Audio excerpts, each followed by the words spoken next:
Plane ধরে দেখি আমি জোন কভার করার জন্য যাইতেছিলাম, ও চায় দিয়ে উপরে ফাইট করতেছে। তা আমি আগে জোনটা ছোঁয়া দিয়ে আসি, দেখি জোনটা ছোঁয়া দিয়া যাইতে যাইতে দিদি আমার মানে গুল্লি করতেছে উপর থেকে।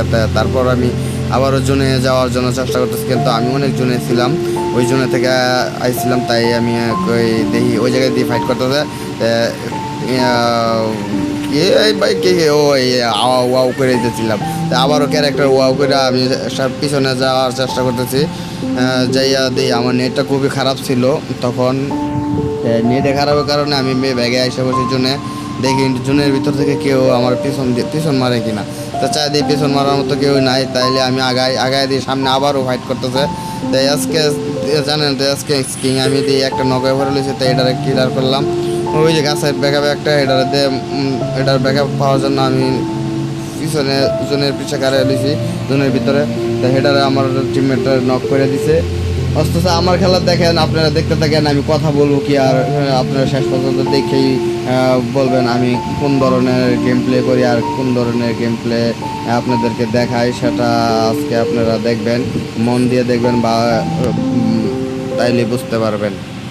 এক নাম্বার বোমা আমি ফাইট করি, এই যে নাইমা আমার নাইমা ফাইট করবো, ওরা আমার মানে ব্যাকআপ হয়ে দিতে পারে না, আমার পিছন থেকে ওরা ব্যাকআপ দিতে পারে না। ওরা কি খেলবো দেখতে থাকেন, অনেক ভালো লাগবো। ঠিক আছে, কী ধরনের ব্যাকআপ না পাইলে কি ম্যানের কাছ থেকে যদি ব্যাকআপ না পায় তাহলে কি খেলা যায়? ম্যানের সাথে নামতে নাইমা ব্যাকআপ যদি ম্যানে দেয় তাইলে খেলা যায়। এই যে একটা জোনে থেকে আইতেছে, ওর সামনে নামছি, ও আমার গুলি করেছে, ওরা ব্যাকআপ দেয় না ঘর থেকে। এই যে পরে ব্যাকআপ দেয়, আমি কিলারের থেকে পরে ব্যাকআপ দেয়। এই ব্যাকআপের লাভ কি, মানে কি বুঝি নাই।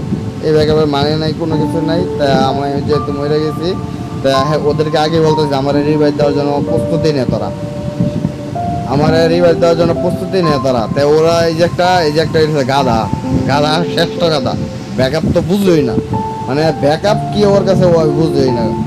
ব্যাকআপ বুঝে না, ওই যে ডাউন হয়ে গেছে, ব্যাকআপ বুঝে না দেখে ডাউন হয়ে গেছে এরকম খেলোয়াড়। এই যে তারপর টিমমেট রিভাইভ দিচ্ছে। আরে যেহেতু আমার ব্যাকআপ হয়েছে, ওই যে এই টিমমেটে রিভাইভ দিতেছে, ওই জায়গা থেকে সুপার রিভাইভ দিতেছে সুপার আউটডোর থেকে।